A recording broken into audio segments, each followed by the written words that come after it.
नमस्कार दोस्तों, welcome to my YouTube channel state job. अगर आप चैनल पर नए आए हो, वीडियो से अगर आपको कोई मदद होता है तो चैनल को सब्सक्राइब करके सपोर्ट कीजिएगा। छोटे यूट्यूबर हो, आपकी एक सब्सक्राइब मेरे लिए बहुत मायने रखता है। दोस्तों, एयरपोर्ट अथॉरिटी ऑफ इंडिया पर कुछ अलग अलग पोस्ट में रिक्रूटमेंट होने वाला है।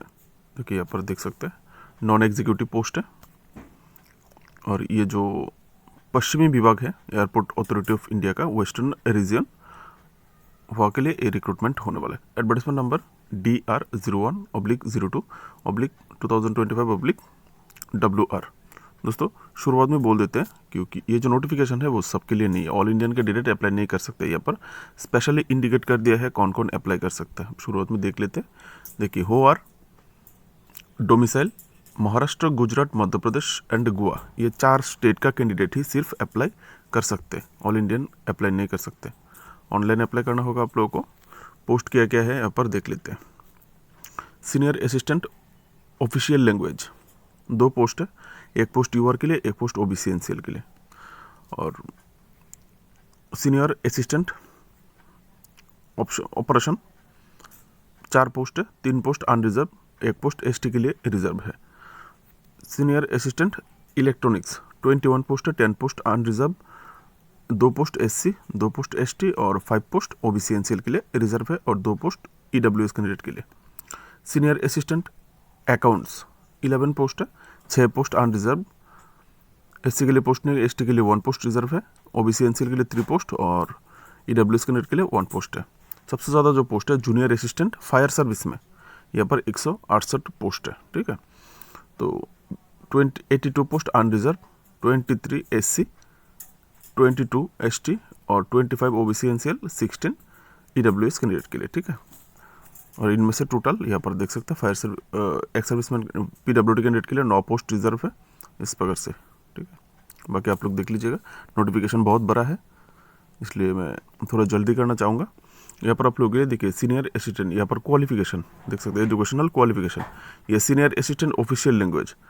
देखिए यहाँ पर और दिया हुआ है, 4 ऑप्शन है। ठीक है, पहला ऑप्शन देखिए, master degree in Hindi, Hindi में मास्टर डिग्री, और इंग्लिश आपका ग्रेजुएशन में इंग्लिश एक सब्जेक्ट होना चाहिए, अथवा इंग्लिश में मास्टर डिग्री और ग्रेजुएशन लेवल में हिंदी एक सब्जेक्ट आपका होना चाहिए। इस प्रकार से दिया हुआ है, आप लोग देख लीजिएगा। अगर किसी को क्वालिफिकेशन समझने में प्रॉब्लम आए तो आप लोग कमेंट सेक्शन में ज़रूर बोलिएगा, मैं आप लोगों को कमेंट सेक्शन में क्लियर कर दूंगा। यहाँ पर 2 साल का रिलेवेंट एक्सपीरियंस मांगा गया है, कौन सा डिसिप्लिन में। ठीक है, यहाँ पर आप देख सकते हैं। उसके बाद senior assistant operation, graduation with LMB license, यानी ग्रेजुएशन के साथ साथ आपको लाइट मोटर व्हीकल चलाना आपको आना चाहिए, इसका लाइसेंस होना चाहिए। 2 साल का पोस्ट रिलेवेंट एक्सपीरियंस आप कहीं से भी ले सकते हैं। ठीक है, किसी भी ड्राइविंग स्कूल से, कहीं से अब 2 साल का एक्सपीरियंस आप ले लीजिएगा। तो senior assistant diploma in electronics अथवा टेलीकम्युनिकेशन अथवा रेडियो इंजीनियरिंग, ये 3 स्ट्रीम में से किसी भी एक स्ट्रीम पर डिप्लोमा, 2 साल का relevant experience in the concern discipline. उसके बाद senior assistant accounts, graduate preferably BCom with computer literacy test in MS office. जो यहाँ पर जो पसंद किया जाएगा, जो बीकॉम कैंडिडेट है आप लोगों को और जिनको कंप्यूटर एमएस ऑफिस में जिनको नॉलेज है उनको ज़्यादा प्रीफर किया जाएगा। ठीक है, यहाँ पर भी 2 ईयर का रिलेवेंट एक्सपीरियंस मांगा गया है। सबसे ज़्यादा पोस्ट है जूनियर असिस्टेंट फायर सर्विस में। यहाँ से देखिए, आप क्वालिफिकेशन दिया हुआ है, देखिए और दिया हुआ है। पहले ऑप्शन में है 10+3 year approved regular diploma in mechanical automobile and fire. देखिए, आपको माध्यमिक पास होने से भी होगा और 3 साल का डिप्लोमा चाहिए, किसमें, मैकेनिकल, ऑटोमोबाइल और फायर में। ठीक है, विद पास मार्क होने से होगा, यहाँ पर कोई परसेंटेज की ज़रूरत नहीं है। अथवा अगर ये नहीं है, अगर आपने 12 पास किया है रेगुलर पास मार्क तो भी होगा, 12 pass regular study with pass mark तो भी होगा। ठीक है, डिप्लोमा नहीं चाहिए, 12 पास होने से भी होगा। और अगर 10 पास है तो आपको 3 साल का डिप्लोमा चाहिए जो बताया गया है, और 12 पास होने से नहीं चाहिए। ड्राइविंग लाइसेंस आपको होना चाहिए, valid driving license, heavy driving license, valid heavy vehicle driving license, यानी बड़े गाड़ी चलाने का ड्राइविंग लाइसेंस मांगा गया है। अथवा अगर हैवी व्हीकल ना भी हो, valid medium vehicle license, medium vehicle license चलाने का लाइसेंस आपके पास होना चाहिए, और लेटेस्ट 1 ईयर बिफोर, मतलब 1 साल से पुराना नहीं होना चाहिए आपका वो लाइसेंस, ठीक है। और 3 नंबर पे अगर ये भी नहीं है, 3 नंबर पे valid light motor vehicle license issued latest 2 year before. और आपका अगर मीडियम व्हीकल लाइसेंस भी नहीं है, लाइट मोटर व्हीकल होने से भी होगा, लेकिन 2 साल से पुराना नहीं होना चाहिए, ऐसा देख सकते हैं, ठीक है। आपका ड्राइविंग टेस्ट लिया जाएगा, the driving test will be conducted on light motor vehicle. जो लाइट मोटर व्हीकल है, छोटे गाड़ी में आपका ड्राइविंग टेस्ट लिया जाएगा, ठीक है। ये अब आप थोड़ा डिटेल्स बाकी देख लीजिएगा, बहुत से लंबा नोटिफिकेशन है इसलिए बड़ा नहीं करना चाहूँगा, ठीक है। आप लोग देख लीजिएगा। Age limit maximum general UR category के लिए, अनरिजर्व कैटेगरी के लिए 30 ईयर 24 मार्च 2025 के अनुसार। और एज रिलैक्सेशन SC/ST को 5 साल, OBC को 3 साल, PWD कैंडिडेट को 10 साल। फायर सर्विस में तो PWD कैंडिडेट अप्लाई नहीं कर पाओगे क्योंकि आप लोगों को फिजिकल फिटनेस देना होगा, तो अब दे नहीं सकते। तो बाकी जो पोस्ट है उसके लिए शायद यहाँ पर आप देख सकते हैं, ठीक है। यह सब देख लीजिएगा, ये पूरा एज रिलैक्सेशन का क्राइटेरिया है, आप यहाँ से देख सकते हैं। यहाँ पर इंपॉर्टेंट डेट्स, आपका अप्लाई शुरू होने वाला है 25 फरवरी से, अप्लाई का लास्ट डेट 24 मार्च 2025। Official website www.ai.aero। यह सब देख सकते हैं। पे स्केल, जो सीनियर असिस्टेंट है ग्रुप C, आप लोगों को 36,000 से लेके 1,10,000 का पे स्केल मिलेगा, और सालाना 3% इंक्रीमेंट आपको लगेगा। और जूनियर असिस्टेंट को 31,000 से लेके 92,000 का जो पे स्केल है वो लगेगा, और सालाना 3 साल इंक्रीमेंट। यहाँ पर अगर आप नौकरी कर रहे हो कहीं पे, यहाँ पे इंटरव्यू देना चाहते हो, तो नो ऑब्जेक्शन सर्टिफिकेट आप लोगों को प्रोवाइड करना होगा, ठीक है। नीचे चलते हैं। यह सिलेक्शन प्रोसेस, अलग अलग पोस्ट के लिए अलग अलग सिलेक्शन प्रोसेस दी गई। सीनियर असिस्टेंट ऑफिशियल लैंग्वेज के लिए स्टेज 1 में क्या है, 2 घंटे का रिटन टेस्ट होगा, और एग्ज़ाम मीडियम हिंदी, और यहाँ पर कोई नेगेटिव मार्किंग नहीं है। और यूआर जो है, यूआर कैंडिडेट के लिए 50% पाना, यूआर OBC NCL को 50% पाना होगा, SC/ST PWD कैटेगरी को 40% पाना होगा। यहाँ पर नहीं लिखा है, लेकिन नीचे एक पोस्ट में लिखा है, उसकी बराबरी होगा, ठीक है। सिलेबस आप ऐसे देख सकते हैं, ये स्टेज 1 के लिए ऑफिशियल लैंग्वेज का यहाँ पर सिलेबस है। 50 क्वेश्चन आएगा आपकी एजुकेशनल क्वालिफिकेशन से, और 50 क्वेश्चन आएगा general knowledge, general intelligence, general aptitude, English से। स्टेज 2 ऑफिशियल लैंग्वेज के लिए, स्टेज 2 में देख सकते हैं आप क्या क्या होगा। यहाँ पे देख सकते हैं biometric attendance, document verification, computer literacy test, MS office Hindi, ठीक है। उसके बाद दूसरा पोस्ट सीनियर असिस्टेंट ऑपरेशन, यह सब देख सकते 2 घंटा इंग्लिश और हिंदी में होगा क्वेश्चन पेपर। कोई नेगेटिव मार्किंग नहीं है, आप जितना चाहे उतना आंसर कर सकते हैं, गलत जवाब के लिए मार्क्स काटा नहीं जाएगा। 50% यूआर को देखिए, 50% यूआर कैंडिडेट को, और ST को 40% फॉर ST यहाँ पर दिया हुआ है, देख सकते हैं, ठीक है। Syllabus 1 post, sorry friends, syllabus क्या पढ़ना होगा, एजुकेशनल क्वालिफिकेशन से 50%, और 50% आएगा general knowledge, general intelligence, aptitude, English से। Stage 2 biometric attendance, document verification. अभी है सीनियर असिस्टेंट इलेक्ट्रॉनिक्स, स्टेज 1 2 घंटा इंग्लिश हिंदी में क्वेश्चन होगा, कोई नेगेटिव मार्किंग नहीं है, 50 mark UR EWS OBC NCL को, ESM को, एक्स सर्विसमैन को, और 40% SC/ST कैंडिडेट को। सिलेबस 70% आएगा आपका एजुकेशनल क्वालिफिकेशन से, जो योग्यता मांगा गया था वहाँ से, और 30% आएगा general knowledge, general intelligence, general aptitude, English. तो आप लोगों को एजुकेशनल क्वालिफिकेशन पे ज़्यादा ध्यान देना होगा, ठीक है।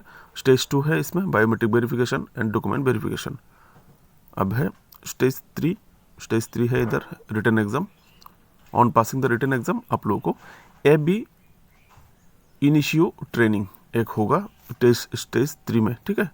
यहाँ पर आप देख सकते हैं किसी बॉन्ड है, कुछ बॉन्ड देख लीजिएगा, द बॉन्ड रिकवरी अमाउंट, आपका बॉन्ड कैसे किया जाएगा, एक सर्विस बॉन्ड किया जाएगा शायद, सब तुरंत देख लेना। सीनियर असिस्टेंट अकाउंट्स स्टेज 1, बहुत लंबा नोटिफिकेशन है इसलिए मैं जल्दी कर रहा हूँ, देखिए फिर भी 9 मिनट हो गया इतना जल्दी करने के बावजूद भी। सीनियर असिस्टेंट अकाउंट्स स्टेज 1 2 घंटा इंग्लिश हिंदी में क्वेश्चन पेपर होगा, कोई भी नेगेटिव मार्किंग नहीं है। यहाँ पर भी 50% यूआर OBC EWS कैंडिडेट के लिए, और 40% SC/ST एंड PWD कैंडिडेट के लिए। सिलेबस 70% एजुकेशनल क्वालिफिकेशन से और 30% आएगा general knowledge, general intelligence, general aptitude, English. Test 2 देख सकते हैं, स्टेज 2 में क्या क्या होगा। लिटरेसी टेस्ट होगा, computer literacy test, MS office. उसके बाद जूनियर असिस्टेंट फायर सर्विस, इसमें बहुत लंबा क्राइटेरिया है दोस्तों, मैं जल्दी जल्दी बताऊंगा, आप लोग देख लीजिएगा। स्टेज 1 में 2 घंटे का एग्जाम होगा, इंग्लिश हिंदी में होगा, ठीक है। क्वेश्चन पेपर कोई नेगेटिव मार्किंग नहीं है, pass mark same. UR, EWS, OBC, NCL, ex serviceman के लिए 50% और अग्निवीर के लिए भी 50%, और जो लोग SC ST है आप लोगों को 40%। सिलेबस देख सकते हैं, 50% आएगा एजुकेशनल क्वालिफिकेशन से और 50% आएगा general knowledge, general intelligence, general aptitude, English से।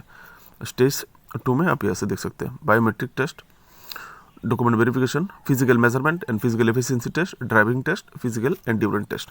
अभी देखते हैं, यहाँ पर भी पार्ट है, इसका भी पार्ट है, कैसे होगा यहाँ से देख सकते हैं। आपका फिजिकल स्टैंडर्ड टेस्ट कैसे होगा, मेल फीमेल दोनों के लिए, ठीक है। आंखों का साइट किस प्रकार होना चाहिए, आंखों का जो पावर है आपका किस प्रकार होना चाहिए, कलर ब्लाइंड नहीं होना चाहिए, इस प्रकार से। हाइट देखिए, पुरुष कैंडिडेट के लिए 167 सेंटीमीटर और 55 किलो कम से कम होना चाहिए। महिलाओं के लिए हाइट होना चाहिए 157 सेंटीमीटर और 45 किलो होना चाहिए। और चेस्ट का नाप आप लोगों के लिए ज़रूरत नहीं, महिलाओं के लिए। पुरुष के लिए 81 सेंटीमीटर नॉर्मल और फुलाने के बाद 5 सेंटीमीटर फुलाना होगा, 86 होना चाहिए। और अगर आप हिली एरिया से यानी पहाड़ी इलाका से है, जैसे कि नॉर्थ ईस्टर्न स्टेट्स है, जो पहाड़ी इलाका है उस स्टेट से है, खास करके जो ट्राइबल कम्युनिटी है जो हिली एरियाज में रहते हैं, तो आप लोगों के लिए 3 सेंटीमीटर कम कर दिया गया है हाइट में और चेस्ट में 5 सेंटीमीटर, ठीक है। चेस्ट आपका 76, 81 और हाइट 164 सेंटीमीटर होना चाहिए, 3 सेंटीमीटर कम किया है। ड्राइविंग टेस्ट होगा आपका, जैसे देखिए physical efficiency test, standard test होने के बाद आपका ड्राइविंग टेस्ट होगा। अगर आप ड्राइविंग टेस्ट फेल हो जाते हैं तो आप फेल है, यहाँ पर बोला गया है, देखिए clearly, candidate shall be declare pass और fail as per the driving test performance. आपका ड्राइविंग टेस्ट का परफॉर्मेंस अगर अच्छा ना हो तो वहाँ पे आपको फेल घोषित किया जा सकता है या फिर आपको पास दिया जा सकता है। इसलिए आप ज़्यादा से ज़्यादा अगर अप्लाई करना चाहते हैं तो ड्राइविंग प्रैक्टिस कीजिए छोटे गाड़ी में, खुद का नहीं है तो दोस्तों से लीजिए, नहीं तो किराए पे लीजिए, आप ज़्यादा से ज़्यादा प्रैक्टिस कीजिए, ठीक है। फिजिकल एंड्योरेंस टेस्ट यहाँ से देख सकते हैं, देखिए पहले मार्क है, पहले मार्क का लाइन दिया हुआ, लाइन में मार्क है, उसके बाद मैं एक बोल देता हूँ, देखिए मार्क के बाद में आइटम दिया हुआ है, देखिए item 100 metre running 12 second, 13 second, 14 second, 15 second, 16 second. 12 second में आएंगे तो 20 मार्क, पहले मैंने बोला था लाइन में मार्क है। 13 सेकंड में आएगा तो 18 मार्क, 14 सेकंड में आएगा तो 16 मार्क, 15 सेकंड में आएगा तो 14 मार्क मिलेगा, 16 सेकंड में आएगा तो 12 मार्क मिलेगा, और 16 के बाद में जाएंगे तो मार्क्स नहीं मिलेगा शायद, या फिर 10, यहाँ पर इंडिकेट नहीं किया गया, ठीक है। यहाँ पर दिया हो, ये देखिए on exceeding 16 second in 100 meter आपको मार्क्स नहीं मिलेगा, जीरो मार्क्स, ठीक है। तो यह सब देख सकते हैं, ये इस प्रकार से यहाँ पे सर लाइन थोड़ा आप लोग टेबल देख लीजिएगा, ठीक है। और कहाँ होने से मार्क्स नहीं मिलेगा यहाँ पर दिया हुआ है, ठीक है दोस्तों, ये सब देख सकते हैं। फिजिकल एंड्योरेंस टेस्ट फॉर महिला, आप महिलाओं के लिए यहाँ पर मार्क्स देखिए 15 second, 16 second, 17 second, 18 second, 19 second, तो समझ गए होंगे आप लोग, ऐसे देख लीजिएगा, ठीक है। और यहाँ पर देखिए फॉलोइंग 5 टेस्ट होगा shall be out of physical endurance test, ठीक है। ये देखिए 100 मीटर रनिंग, क्लस्टरी carrying test, pole climbing, rope climbing, ladder climbing, सीढ़ी चढ़ना, ठीक है। यहाँ पर इसका भी अलग अलग क्राइटेरिया है। देखिए पहले रनिंग किस प्रकार से होगा, यहाँ पर दिया हुआ है कितना मार्क्स मिलेगा, यहाँ पर दिया हुआ है। उसके बाद क्लस्टरी कैरिंग टेस्ट किस प्रकार से होगा, आप ऐसे देख सकते हैं, खुद को भी देखना होगा, नहीं तो वीडियो बहुत लंबा होगा, मैं छोटा करने की कोशिश कर रहा हूँ, ऐसे देख सकते हैं टेबल, ठीक है। उसके बाद पोल क्लाइंबिंग टेस्ट आप ऐसे देख सकते हैं किस प्रकार से मार्क्स दिया जाएगा, कितना मार्क्स दिया जाएगा, कितना टाइम पे आने पे। उसके बाद रोप क्लाइंबिंग, रस्से चढ़ना, जो रस्सी को चढ़ते हैं ना वो, ऐसे देख सकते हैं आप, टेबल 6। उसके बाद लैडर क्लाइंबिंग, सीढ़ी चढ़ना, ठीक है, ये सब देख सकते हैं। ज़्यादा से ज़्यादा प्रैक्टिस कीजिए अगर आप यहाँ पे अप्लाई करना चाहते हैं तो, बहुत ही अच्छा पे स्केल है, मेहनत करेंगे तो पे स्केल आपको मिल सकता है, ठीक है। और यहाँ पर अप्लाई कैसे करना है आप लोगों को। यहाँ पर कोई हार्ड कॉपी आप लोगों को सेंड नहीं करना है और यहाँ पर बोला है आप सोच समझ के एप्लीकेशन अप्लाई कीजिएगा। अगर आप एप्लीकेशन एक बार सबमिट कर देते हैं तो यहाँ पर एडिट का ऑप्शन नहीं है। आजकल देखा जाता है कि बहुत सारे एप्लीकेशन बाद में एडिट का ऑप्शन आते हैं, ठीक करने का ऑप्शन आते हैं, लेकिन यहाँ पर ठीक करने का कोई ऑप्शन नहीं है। बोल दिया गया है application one submitted can not be edited और विदड्रॉ। आप इसको विदड्रॉ भी नहीं कर सकते, आप इसको एडिट भी नहीं कर सकते। ठीक है, तो धीरे से कीजिएगा। यहाँ पर email ID, valid phone number और ईमेल आईडी आप लोग दीजिएगा। यहाँ पर बोला गया है रेस्ट्रिक्शन देख लीजिएगा। ठीक है, देखते हैं और क्या है। एप्लीकेशन फ़ी ये देखिए, सेंटर आपका जो कंप्यूटर बेस्ड टेस्ट सेंटर होगा, पानाजी होगा गोवा का राजधानी, अहमदाबाद, औरंगाबाद, मुंबई और इंदौर, ये 5 जगहों में आपका टेस्ट सेंटर होने वाला है कंप्यूटर बेस्ड जो टेस्ट होगा। ठीक है, और एप्लीकेशन फ़ी यहाँ पर 1000 रुपये आप देख सकते हैं। SC ST PWD ex serviceman और जिन्होंने एयरपोर्ट अथॉरिटी ऑफ इंडिया से अप्रेंटिसशिप ट्रेनिंग कंप्लीट किया है, और महिला कैंडिडेट के लिए कोई एप्लीकेशन फ़ी की ज़रूरत नहीं है। ठीक है, और यहाँ पर देखिए no need to send print out of AAI office, कोई हार्ड कॉपी सेंड करने का कोई ज़रूरत नहीं है। दोस्तों मोटे तौर पर जो जानकारी चाहिए था यहाँ पर आप लोगों को मिल चुका है। और नीचे 2 फॉर्म स्ट्रक्चर है, आप लोगों को ये अपने जैसे कंप्यूटर टेस्ट के लिए ये फॉर्म स्ट्रक्चर ये भरना पड़ेगा। और यहाँ पर नीचे अंडरटेकिंग है, ये अंडरटेकिंग आप लोगों को भर के देना होगा, एकदम लास्ट पेज में है। ठीक है, तो मेरे तरफ से दोस्तों आप लोगों के लिए बेस्ट ऑफ लक है। अगर वीडियो से आपको कोई मदद हुआ है, हेल्प हुआ है, तो चैनल को सब्सक्राइब करके सपोर्ट कीजिएगा। फिर भी अगर आप लोगों को कहीं पर डाउट है तो आप लोग कमेंट सेक्शन में पूछिएगा, मैं आप लोगों को वो सेक्शन देख के दोबारा से बता दूंगा। मेरे तरफ से आप लोगों के लिए बेस्ट ऑफ लक। जय हिंद। हो सके तो सब्सक्राइब कर दीजिएगा।